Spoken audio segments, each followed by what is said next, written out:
आज मी या घेतले तिसरे, ते छानपैकी 5-6 पाण्यातनं धुतलंय.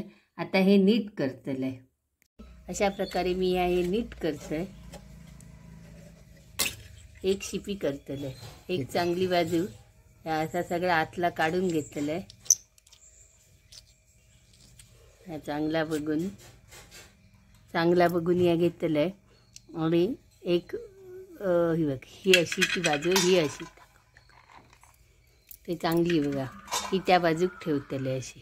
आणि हे रिकामी असे हे मी नीट करतले. त्यातला काळा असलेला खराब असलेले टाकून देतले. अशा प्रकारे ह्या मी हे तिसरे नीट करतले. त्यात भाजणीची करतले. तर आता भाजणी करूया. हे नीट केलेले तिसरे, ह्या तिसऱ्यांसाठी लागणारा साहित्य. तिसऱ्यांका मी भाजणी करतले.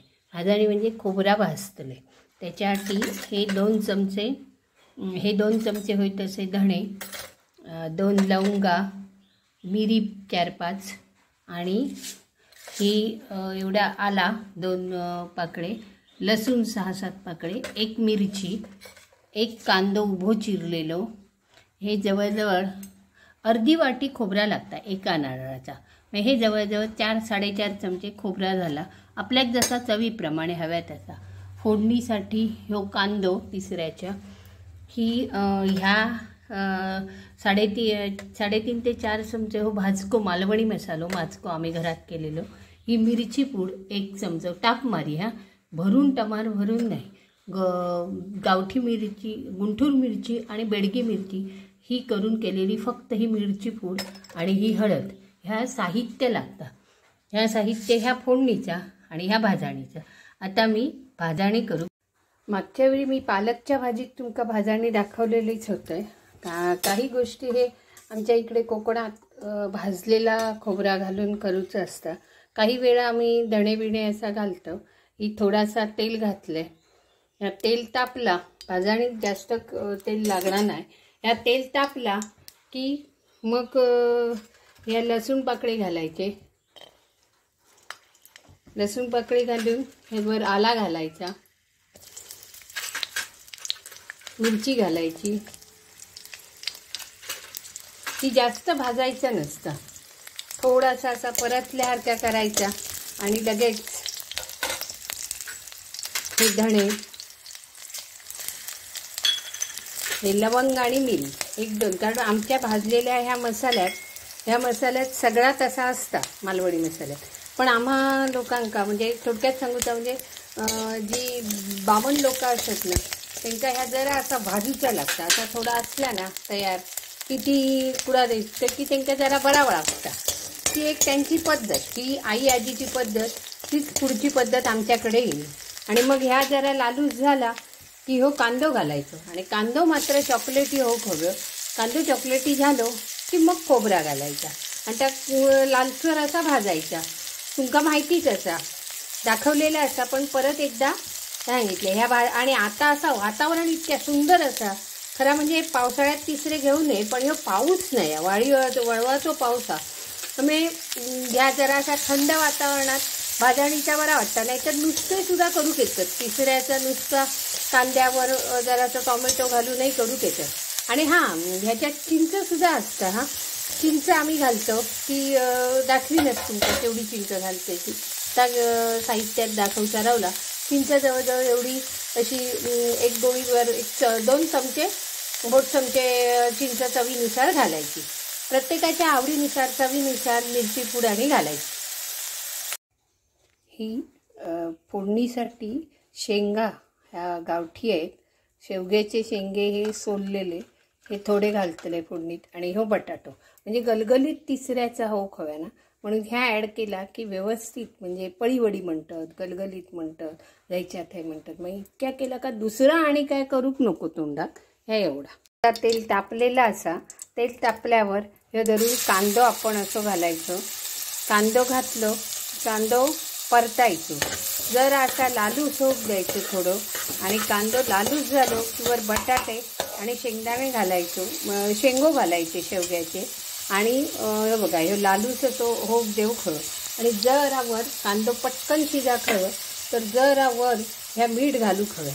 मीठ घातल्याने कांदो पटकन शिजता. मीठ घालूंक हवं. आणि हे बघा मीठ घातलेलं असा कांदो ह्या केलेलो असा बावून जास्तही वावायचो नाही की लगेच बटाटो टाकायचं. म्हणजे त्या फोडणीवर आपोआप बटाटो सुद्धा थोडं ह्या होता. बटाटो नाही घातलं तरी चालता. आता माझ्याजवळ भरपूर काही माणसं असत मी हो बटाटो आणि शेवग्याची शेंग घातल्यानंतर शगलाची शेंग म्हणतात की ते काय चव आणि छान येतात. काही जण माझी आजी मुळोसुद्धा घाली. तिसरे मुळो शेंगो पण असा सगळाच एकदम नाही. हां थोडा थोडा बटाटोसुद्धा भरपूर नाही. अर्धो बटाटो तो जरा बटाटो परतलो की हे शेंगो धुतलेले असत हे घालायचे आणि हिका वाफ इली की मग तिसरे घालायचे. ही बघा हिका आता वाफ इलेली असा. आता वाफ इलेली असा आपण जरासा असा ढवळायचा. थोडीशी हळद टाकायची म्हणजे कांद्याक हळद लागता. आणि मग तिसरे घातल्यावर हळद टाकायची ती पसरायची हळद.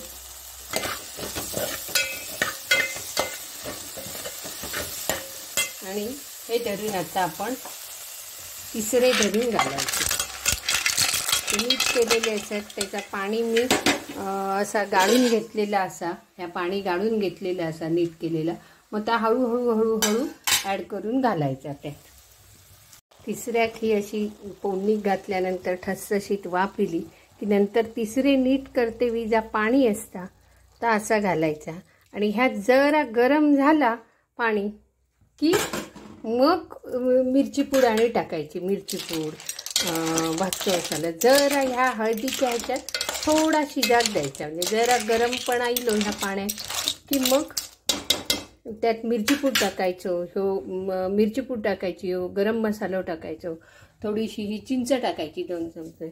आणि मग ते शिजला थोडा 3-1 मिनटाला घालून हे असं उकळलं की त्यात ही अशी मिरची पूड घालायची जी प्रमाणात सांगितली ती.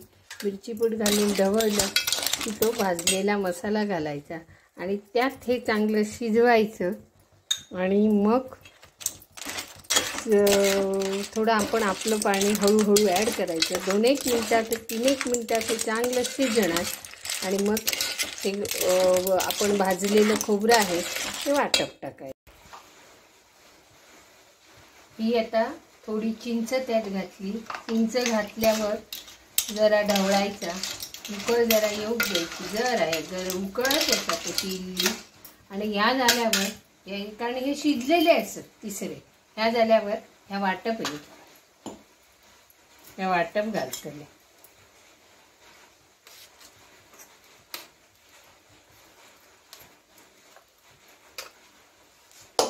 बघा हे असे लाल दिसतात. हे बघा असा छानपैकी दिसता.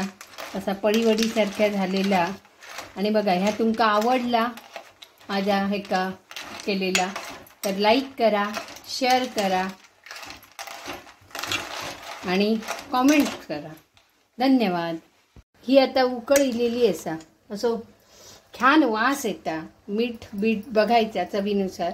आणि तुमका माझ्या चॅनेलवर आवडला ही रेसिपी आवडली तर लाईक करा, शेअर करा आणि कॉमेंट्स करा.